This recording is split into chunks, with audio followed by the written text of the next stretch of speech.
This is Saskia, and this is Note to Self, your weekly dose of everything that's simply too long to text. Consider this your personal invitation into my inner circle, where I share my thoughts, feelings, and quiet reflections that usually live inside my Notes app. Thanks for joining me. Hello, my Note to Self listeners. You may notice that my voice today is a little husky. A little sexy, maybe some might say. Some might say not. I think it is. I'm on a weird tangent to kick us off today. I definitely have a head cold. Oh God, guys. It is a struggle today to record. I feel so congested. But I'm leaning into this like sexy head voice vibe that's going. Who knows? Maybe I'll go do some karaoke with my sexy voice. I don't know where we're at. We're here. This is where we're at. There's no rhyme or reason to the way I'm beginning this podcast. I will not be going to do karaoke. I feel like trash. I'm going to get into bed after this. Can't tell if it's allergies or I'm sick, but I think I'm sick because I feel kind of shitty. But I just got back from Canada on Monday. So I was in Canada last week or over the weekend, and I went to visit a friend of mine who lives in Hamilton, which is outside Toronto. So you fly into Toronto and it's like an hour on the train. She had her second baby last year. So she has two kids, both 3 and 9 months. It's wild. And I definitely think that's why I got sick, because they had a cold. Man, kids are just little germ robots. Germ robots? I don't even know what that means, but it's funny. So yeah, definitely picked up something from the little girlies. God love them. I was all over them, so it's my own fault. But 2 kids is a lot, man. And I've spent a lot of time with Jeffrey's sister, who has 3 kids, and obviously that's a ton as well. But though they're a little older in age now, and I don't know, it's I guess a little easier. I think it's hard when it's 9 months and 3, and I just really felt for her, man. It's, props to parents, really, and especially mothers who I know and I've seen carry quite a lot.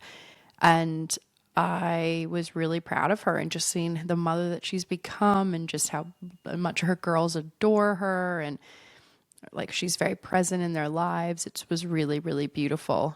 But truly, I was only there 3 days, and by day 2, I had just like disappeared. And my friend was like, "Saskia, where are you?" And she comes in, and I was in the room I was staying in, just literally lying on the bed, my phone in front of my face, just like scrolling. And I just needed to disassociate.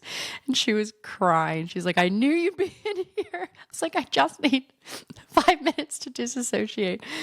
But it really does make you value the time that you have for yourself and my relationship and my friends, because I think right now I am probably in a very selfish stage of my life where I'm not needed by anyone. I mean, I'm starting to be needed by my parents to help with certain things as my parents are aging, which is a whole other topic we could get into. But not having children, I realize that I want kids for sure one day, but also very thankful for my time that I do get right now and the things that I can do and dedicate my time to myself, which is really precious. And I'm just thankful for that time. And I guess, like I've spoken about before in a previous episode about your life being in seasons, and I'm just happy with the season I'm in. And it was really fun to pop in and be in her season, and it made me excited to have children as well, but also thankful to just not have anyone that needs me, or like needs me to survive.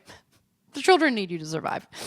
But it was a really special time, and I'm super close with her family, and it's just is always so like wholesome and fulfilling being there. And I always leave with my cup feeling very full. They feel like my family as well. And then on the way out, I stopped in Toronto, and I saw my cousin who lives there. And I lived in Toronto in 2012, actually. I did a study abroad, and I went to the University of Toronto, which, for listeners that forget, I am not from North America, despite sounding like I am. I mean, technically I am. I grew up in Australia. My dad's American. My mom's Canadian. So a study abroad for me was Australia to Canada, because I have said this before to Americans, and they've laughed at me being like, "You went to school in the US and your study abroad was Canada?" And I was like, "It wasn't. I was living really far away. Stop stop. Don't judge me. So I went from Australia to the University of Toronto where my grandmother went. And I really wanted to go to that school because that's where she had gone. And both my cousins, who I'm really close with, were also studying there at the time. We're all very close in age. So I lived there for, I guess, 6 months in 2012 and stayed at like the university residence in downtown Toronto. That's how I met my really good friend who I had visited in Hamilton. We met on my trip there. And I've just always really loved Toronto. I think the people, the food, the culture, it's one of the most multicultural cities in the world. And you just so feel that when you're there. My cousin had moved to this really gorgeous neighborhood that's a little further north. So it's like a 30-minute walk, not even to like some of the main areas, but it was just slightly quieter. It was really beautiful, these gorgeous homes and parks, and her place is on the top floor of this townhouse, and there's a family who own it, and they live on the bottom 2 floors, and it's this little oasis. You feel like you're up in the trees, and it was just so pretty. Her place was just so beautiful, and it's so funny whenever I go to my cousins' homes, especially the female cousins, we all decorate so similarly. Especially the ones that are from the 3 sisters on my mom's side, and all of our apartments always look the same in terms of like the little elements of things we have. You can so see how we have been influenced by our mothers. But yeah, we wandered around the city and we went to this really fun French bistro, and it just reminded me how much I love that city. Especially not in the winter. It's miserable in the winter. That's why I did not move there. Albeit New York is a shitty winter, Toronto is so much worse. I cannot tell you. The fucking wind tunnels, and it's just slightly colder. Can't do it. But I really think it's a special place because it has these cute little neighborhoods that make you feel like you're not in the city. Kind of reminds me of London in that way, where there's areas of London that make you feel like you're not in a city at all. Like on my way out, I got Uber to the airport. And what's really great, I hope this is interesting for people talking about airports. They have an airport right in the city. It's like a tiny one that only certain airplanes fly in and out of. But my God, having a tiny little airport in a big city, you can go to their big international one, but it's a nightmare. But this tiny little one, you rock up. I was there way too early, got on an earlier flight, breezed through security, did customs there as well for the US. I was like, this is amazing. Had cute little chairs. It was just so fun. It made me like want to live somewhere small. Picture this. The windows are down. Jazz music is playing. The Uber driver is driving beautifully, and it's lovely breeze. We have the beautiful crisp spring trees everywhere. And I'm looking out the window at all these beautiful homes and parks. I'm like, God, life is good. Life is beautiful. And then we're driving past this park, and I'm like, oh, look at that man just lying in the sun, enjoying himself. And then I start to see his like pants moving. And I was like, I think he might be enjoying himself a little too much, because I realize he is masturbating. So yeah, I felt like that was Toronto reminding me that I am still a city, and bitch, don't be fooled. So thank you for that. I have that etched in my brain now. So every time a city tells you they're beautiful, just remember there's always something here. There's some ugliness hidden there. But yeah, so that was my nice little send off from Toronto.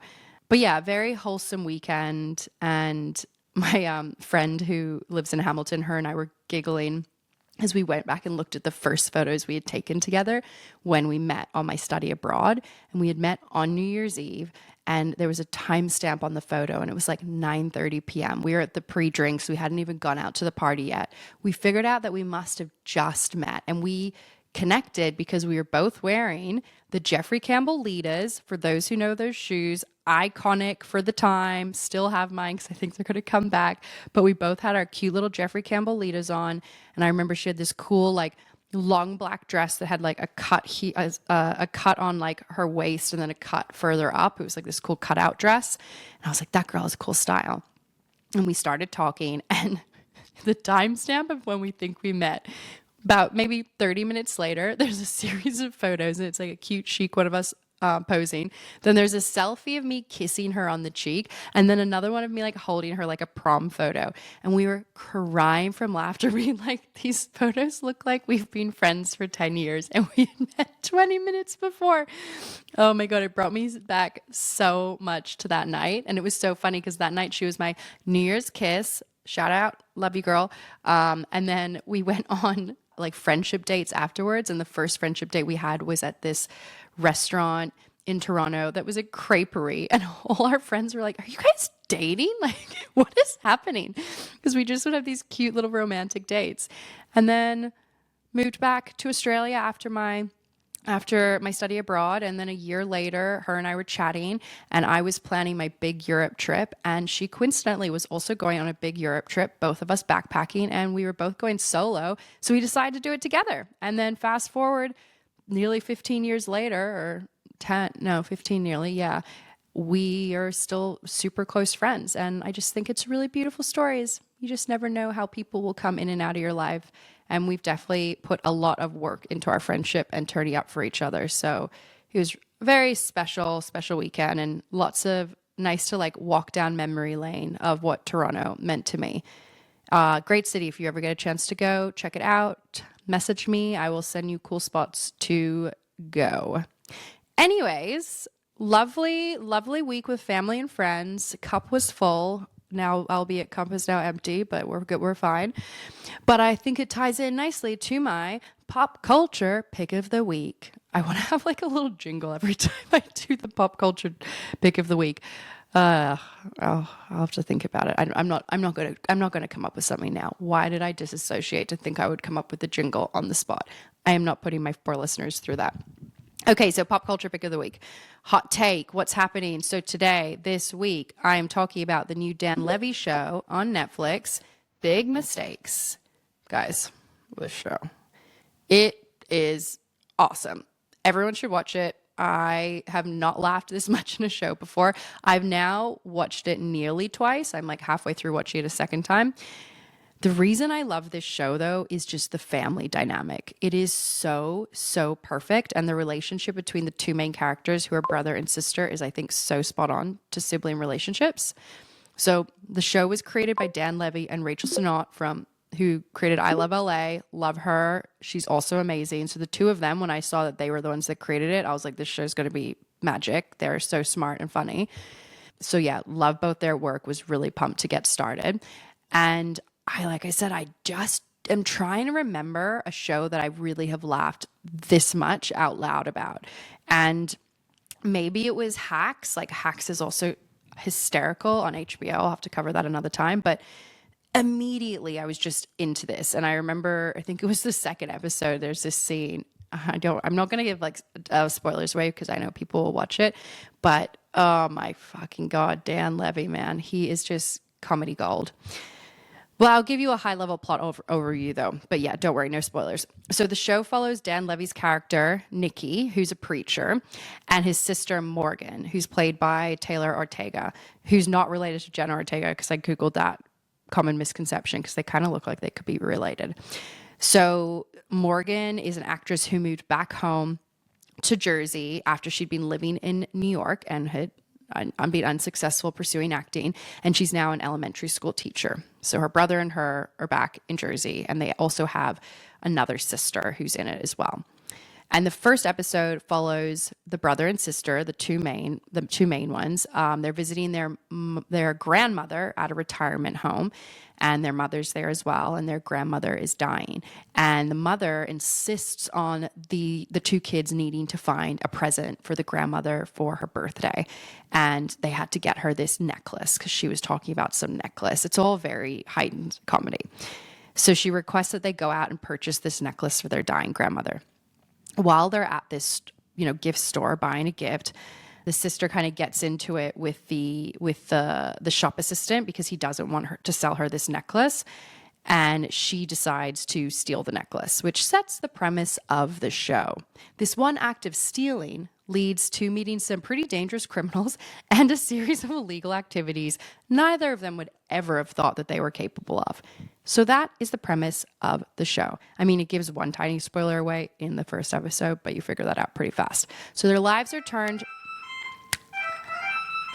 excuse me? Who's ringing me at my door? Rude. I haven't ordered anything. Whatever, I'm ignoring it. Okay, so their lives are turned upside down where the two of them are just put into these absurd situations. And throughout this, they're also navigating their relationship. And obviously some of this seems kind of heavy, but it's not. It's all done through this like lens of comedy, and it's not even like dark comedy. It just fully feels like light comedy to me. And you truly just cannot help laugh your way through this experience that these two siblings are put through. And I think really that is the jewel of this show, is the relationship between Morgan and Nikki, the brother and sister, Dan Levy and Taylor Ortega. So the start of the show, you kind of see what is likely a bit of a fraught relationship where they've grown apart over the years. And like most sibling relationships, there is no filter. So the two of them say exactly what they are thinking to one another, and they're constantly bickering in the most absurd situations. Doesn't matter who's around them, these two are arguing. And I think what it comes down to is really the younger sister desperately wanting to be seen by her older brother, and the older brother really trying to navigate his own internal dilemmas, and he doesn't have the capacity to be there for his sister. So the older brother, played by Dan Levy, he's gay and he is a preacher, and he's not told. He like keeps it quiet that he's gay, or no, actually no. I think the what are they called? The people who go to the church? I don't know. Whoever goes to church to see him preach, they do know he's gay. They just don't know he has a partner. I think that was what it was. I can't remember. Probably should have figured that part out, but something like that. He's going through his own internal dilemmas. He's dating this man. He's kind of hiding him. His family knows he's gay, but he hasn't shared it with the church. So there's all this as like playing in the background. And I think Dan Levy as a writer really understands sibling dynamics, because it really reminded me of the relationship he had in Schitt's Creek with David and Alexis. And David was who Dan Levy played. Dan Levy was also one of the creators on the show. He created that with his dad.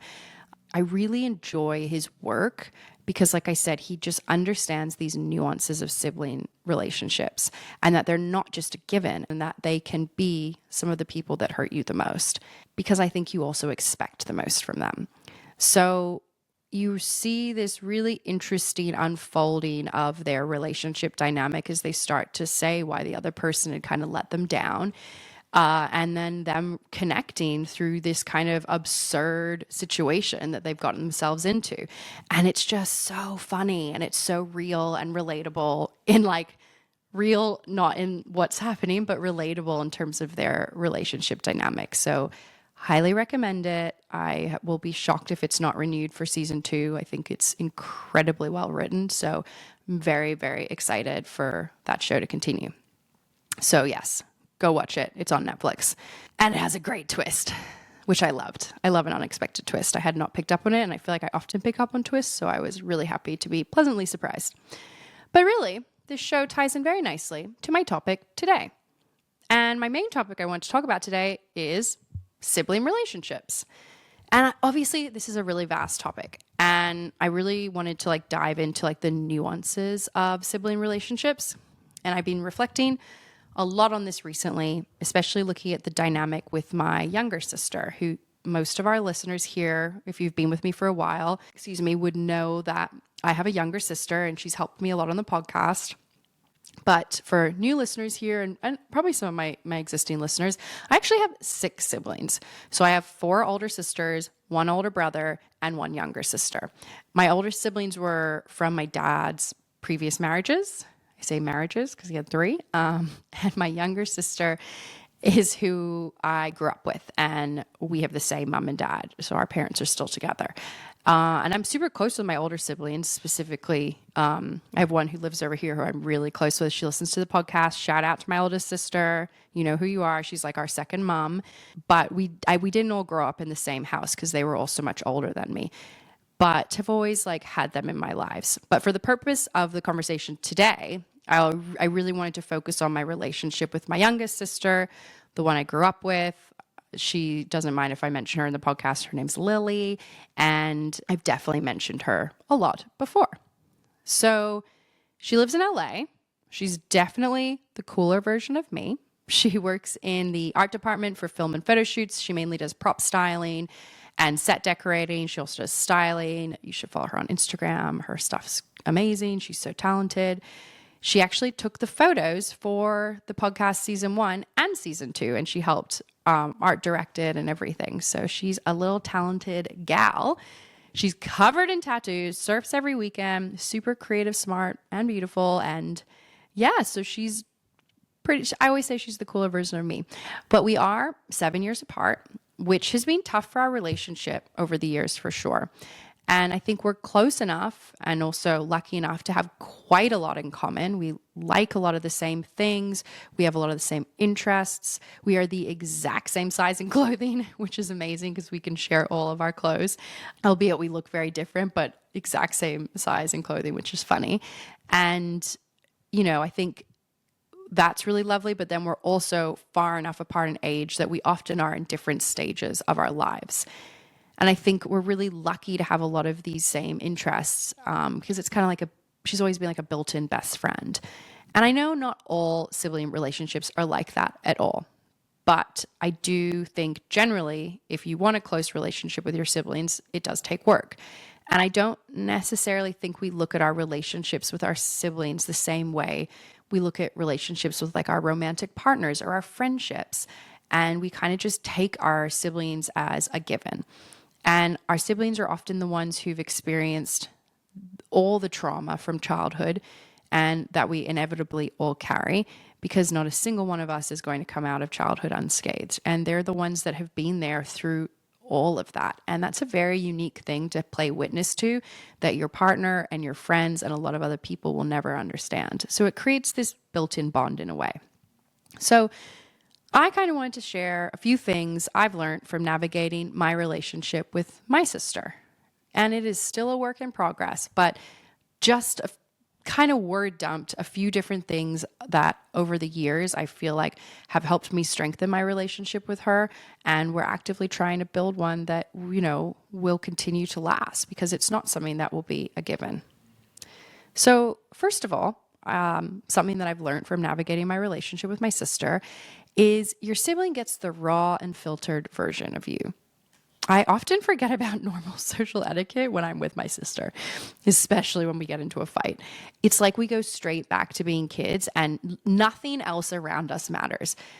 And I thought Big Mistakes, this show I had mentioned, did a really good job at showcasing this.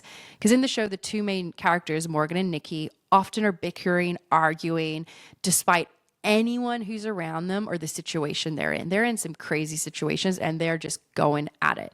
And I thought this was really such a perfect portrayal of sibling dynamics and how as siblings, we really do show the kind of realist version of ourselves. There's no filter. There's no apologies. You're just yourself. You're unapologetically yourself.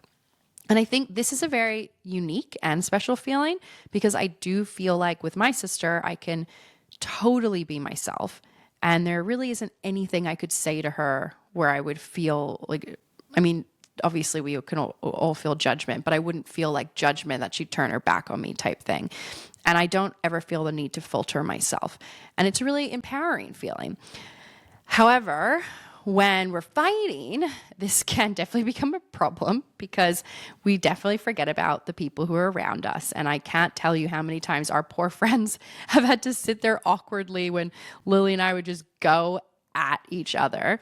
So definitely apologize to our friends.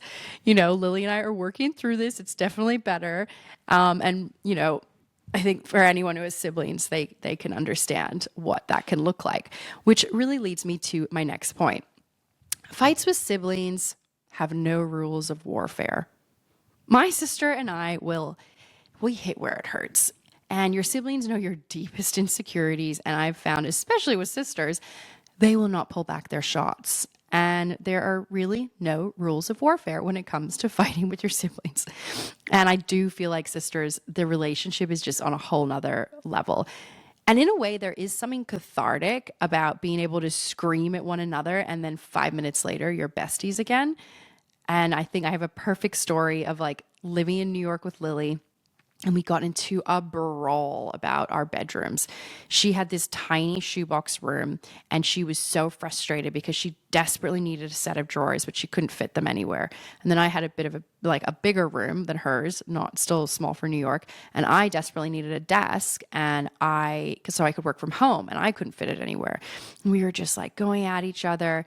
And then all of a sudden, Lily was like, wait, I have a set of drawers. I have a desk I don't need.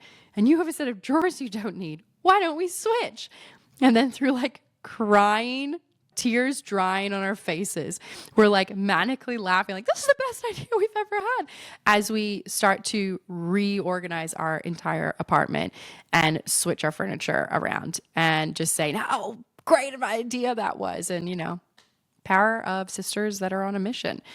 So, it's really special that you can just like let it all out and then be best friends shortly after.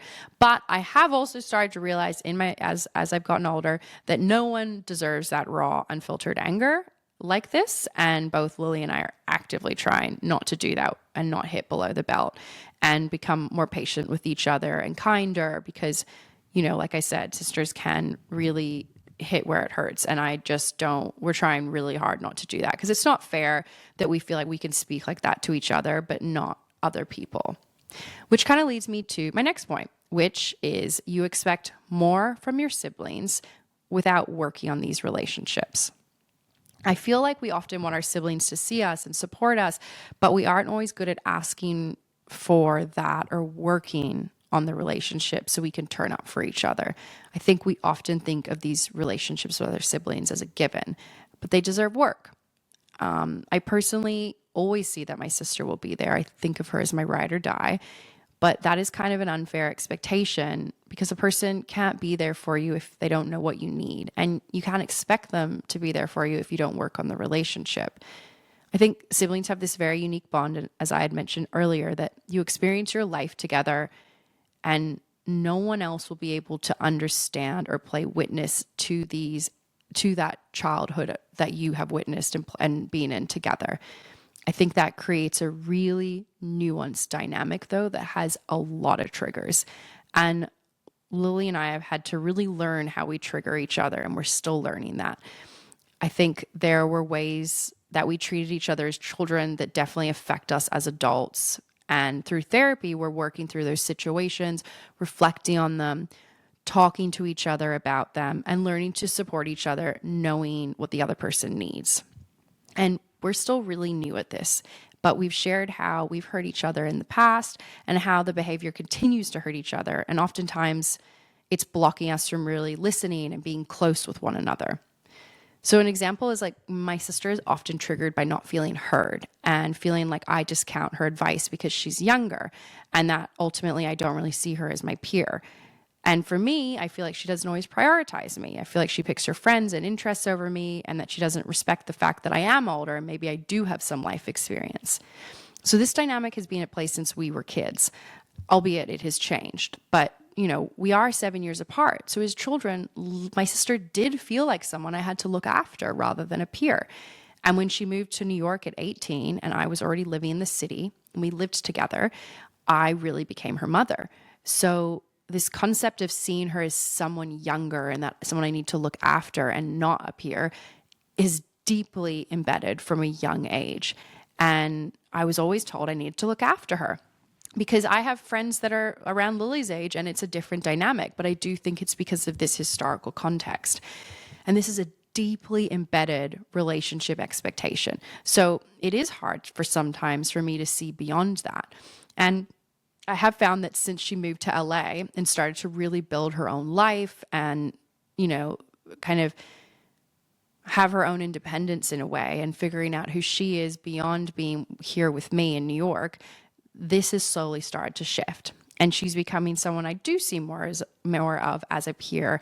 And I've also had to look at my part in our relationship and accept that there is a reality to her perspective here, and that we both need to take accountability for the roles we've played. And I need to learn to actively not treat her like, my younger baby sister, even though she is, and sometimes I will. Love you, Lily. But, she does have a seat at the table, if that makes sense. But look, as I said, we're still figuring this out, and we've started to work on these patterns in our individual therapy and sharing with each other how we've hurt each other and how that kind of shows up now.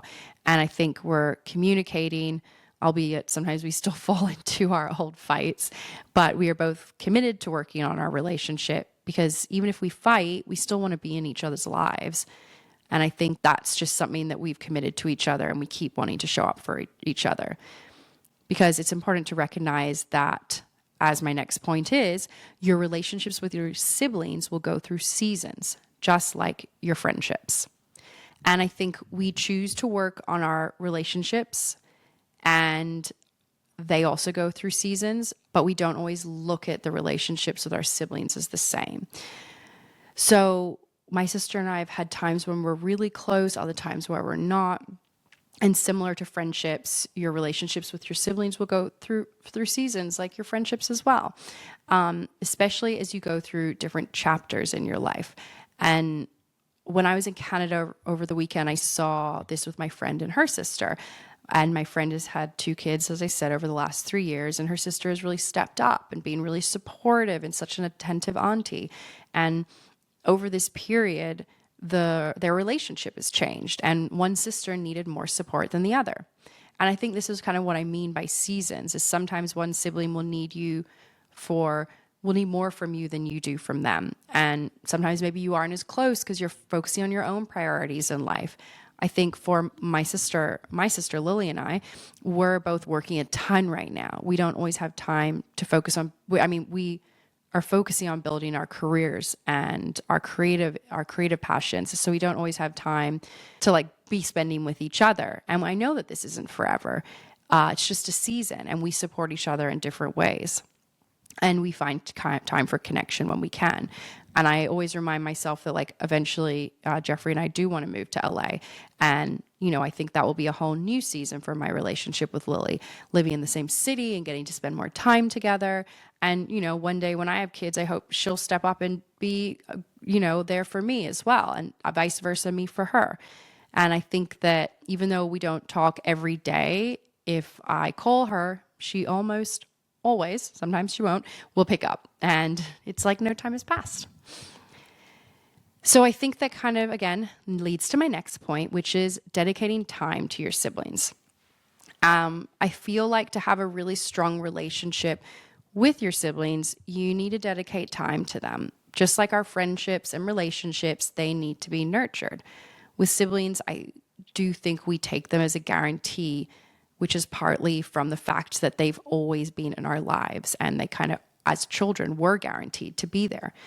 But to really nurture and build a strong foundation and be more than just your sibling, you need to work at it. And I understand this might not be something that everyone wants, because not everyone is close with their siblings. And I think it's important to evaluate the relationship beyond your shared history and ask yourself, does this person bring joy to my life? And the joy doesn't have to be all the time, because no one should be adding joy to your life 100% of the time. We're all human and imperfect. But do I feel joy from them? And do they care for me despite our triggers? And do I care for them? And I think if your answer is yes, then I do think it's worth working on the relationship. And that can be as simple as a phone call, and also not being afraid to admit that you're not perfect, because we all cause each other pain. I think ultimately, if you want a close relationship with your sibling, dedicate the time you do to your partner and your friends to them as well. Create a bucket for them too, and show up for the big moments. Make memories together and treat them as more of a given. One of my favorite memories recently with my sister was going to India last year on our mom's retreat. So Lily flew into New York for a few days prior to us flying to India together. And when we were at the airport leaving for our flight to Delhi, we just started laughing because we looked at each other and we were like, looked like twins. We were in the exact same airport attire, same sneakers, We had sweatpants on, matching hoodies, but in a different color. And we had our little like tuna sandwiches we got from this sandwich shop in my neighborhood that we love. Don't worry, we didn't eat them on the plane. That would be insane. We ate them at the airport. And we were just sitting there with our little tuna sandwiches and getting on the plane together. And when we got to Delhi, everyone was asleep because it was pretty late. So we checked into our hotel and immediately ordered room service, and we got butter chicken, garlic naan, yogurt raita, the most white girl Indian meal you could think of. But we knew that we'd be eating lots of different food throughout the next 2 weeks. So we're like, let's just get our favorite. And we were just so excited sitting in our robes, and they brought it in on this beautiful little tray. And I got to spend 2 weeks with her, sharing a room everywhere we went. Her and I shared a room.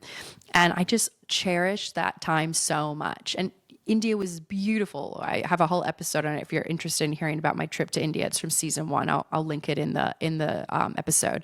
But it's just these small moments that are just so fun. And I always find with my sister that she makes the small kind of mundane moments just so fun. And I'm so thankful for those memories. And I think, beyond the memories, really to build a strong relationship, you got to work on yourself. And it'll, my podcast always comes back to therapy. I think I really have found the barrier to my sister and I is often our own triggers with each other. And the more that we work on ourselves, the closer we get. Because ultimately, I can't imagine not having a close relationship with my sister. She is my built-in best friend, and she can be the most annoying person ever. And we trigger each other like crazy. But I fucking love her, and I don't laugh as hard as anyone. I don't laugh as hard with anyone other than her. That is facts. And I just have so much fun doing absolutely nothing with her. She'll forever be my creative little brainstorm partner and sounding board and creative partner generally. And I think really this episode is for my sister Lily. And I'm sorry for the times that I've been mean to you and we've got at each other, but I'm just so proud of the relationship we're building, and I love you and forever and always. So this is why I wanted to share an episode about siblings, because I do think they're a really special part of your life if you are close with them. And if you aren't and want to be, then maybe some of this advice would be helpful. Because ultimately, as I start to wrap up, I think the thing about siblings is that they are the longest relationship most of us will ever have. Oh my God, that's so true. It makes me really want to cry. It's just hitting me in that way, something that I wrote. They were your best friends before your partner, before you even knew who you were. And I think that's kind of why we take them for granted, because they're just always there. And what I've learned with Lily is that being in each other's lives is a choice, and we both have to keep making it. It's not automatic. And just because we share parents and all these memories, it doesn't mean that we automatically get to be in each other's lives. The closeness we now have is because we choose it, even when it's uncomfortable and we get into these big fights and we're so let down by each other. And even when we say some mean things, we always come back to the fact that we are sitting here with each other and we want to have a relationship. And we ultimately are starting to learn that we need to both take accountability for how we've contributed to the relationship at times when we've hurt each other. So I think like I said, you're listening to this and you've grown apart from your sibling, or it's a relationship that's being complicated and you want it to be closer, I just want to say it's not too late. You don't have to have it all figured out. I think it's just willing to start and willing to dive deeper and maybe be the first one to put out the olive branch if that's what it needs. So when I was wrapping this up, I thought of something and I wrote this down, and it was saying that the people who showed up for you before you became who you are deserve a seat at the table of who you're becoming. And I thought that was pretty poignant, because my sister has always been there for me, and she was there when I was figuring this all out. And I do always want her to have a seat at my table and be there for me throughout my life, and vice versa.